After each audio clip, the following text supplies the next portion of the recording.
Well, guys, today we went and hung out with my friend Lou at Lou's Clews. Awesome place. He is really crushing it with the flow-through bins. You'll see in the video. It's awesome.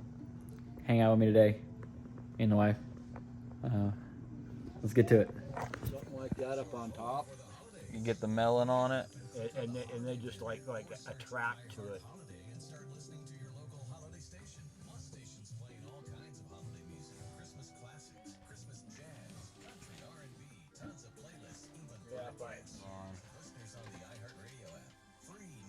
And I call these units, I kind of nicknamed them the skyscraper. The worm skyscraper. I want to build something like this, but with a scraper bar on the bottom of it, and then it would literally be the skyscraper. Yeah, that's funny. Right.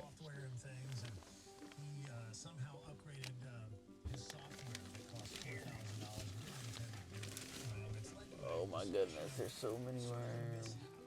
Yeah, I think I got about 40,000 in this bin.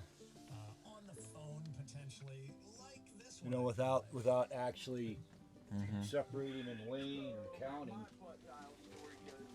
by schedule.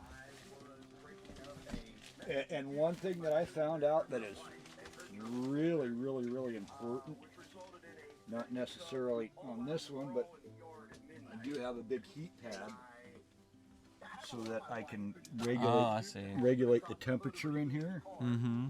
But this heat pad, I noticed, I don't have it on, but the weight of it, it for some reason they attract to it. And all this is stuff I need to sift today. Drying out a little bit.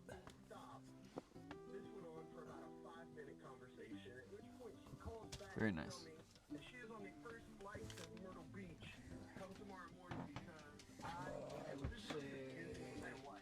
This is a good one just to pick on. Let's go over here.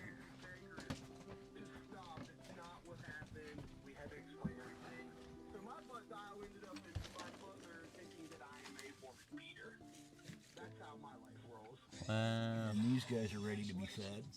And one thing I've noticed about these bins, they like to hide in the corners. When you pull up a corner. Would it be all right if I turn that radio down so I can get this? Oh, absolutely. Here. Thank you.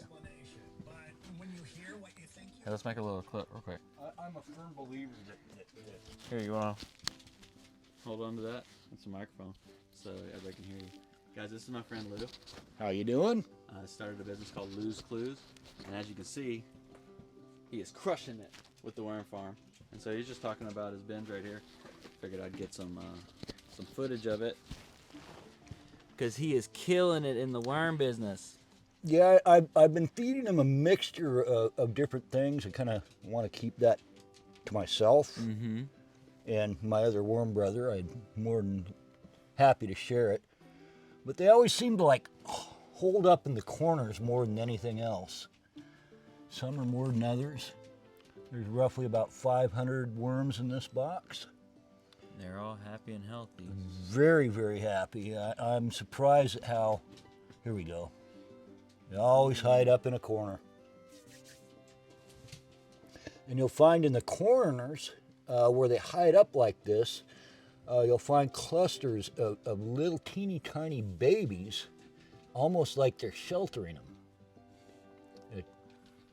They may be, huh? So I don't think a lot of people know that a group of worm, a cluster of worm, is called a clue.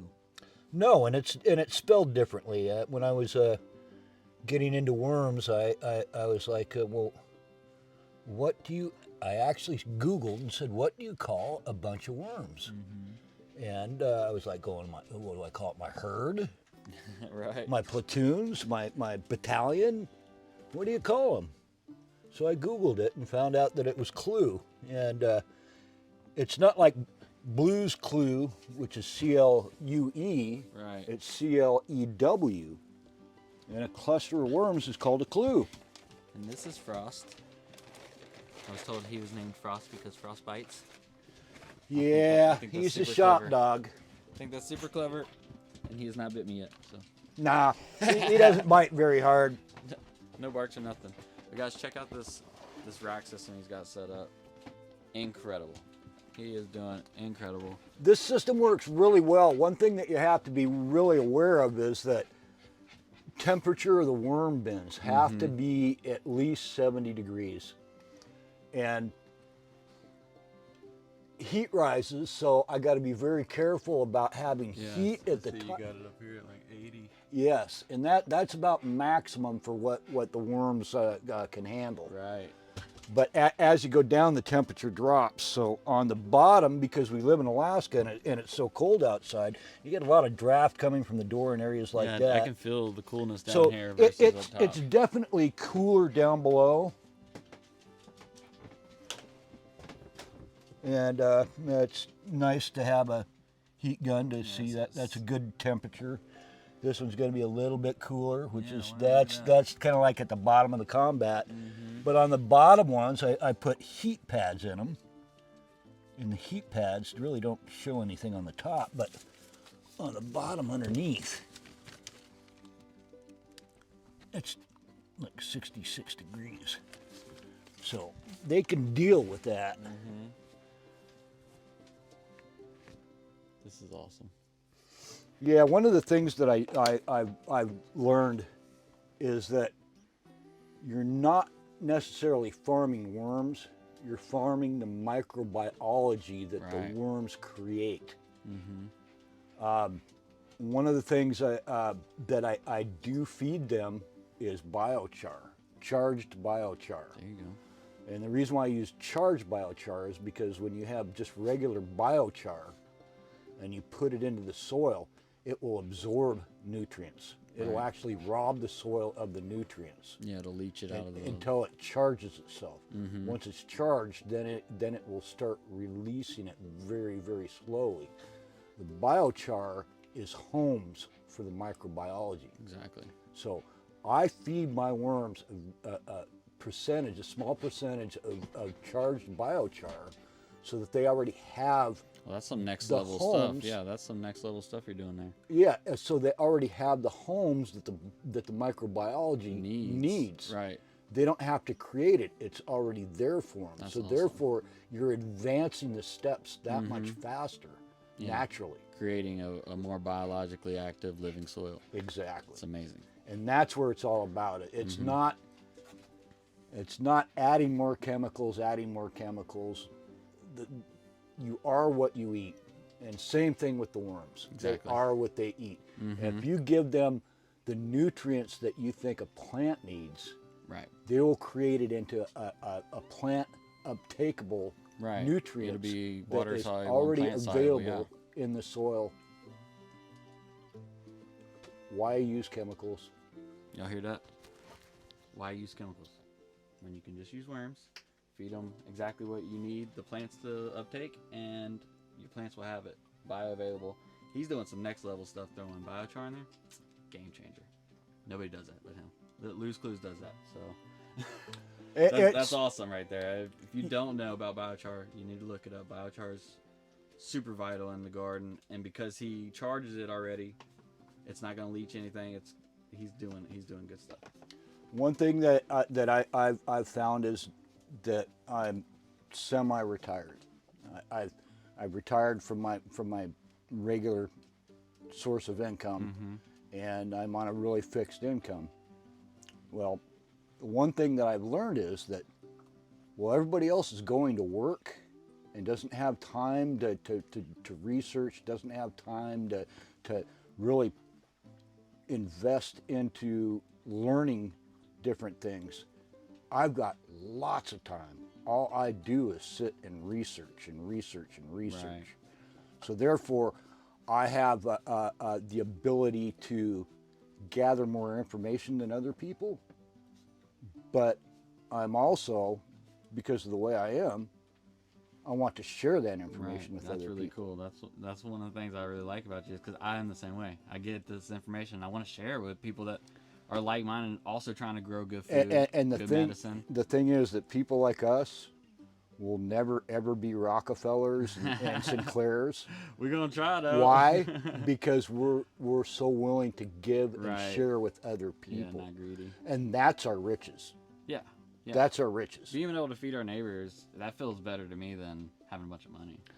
If you have a knowledge and you don't share it, you really don't have that Right, you're knowledge. you're a gatekeeper. You're hoarding this information. Exactly. Yeah. And if you can share with everybody, then everybody prospers. Yeah, I agree. So, Well, I really love your setup. This is amazing. Guys, you can check him out. His website. What's your website? Clews.com. yeah, looseclews.com. How do you spell that? LOUSCLEWS There you go. .com. Clews.com. He'll have his worm castings up for sale. I'm here today to buy some worm castings from him, and I wanted to check out the farm. His farm's amazing.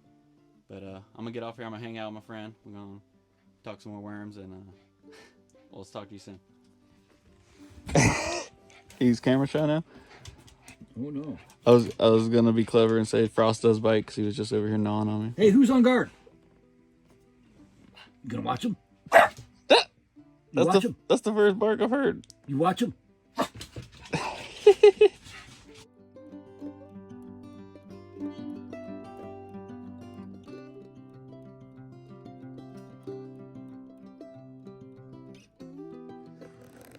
So what would you say? Oh, you just had a bunch to say. You just had all this stuff for me to say.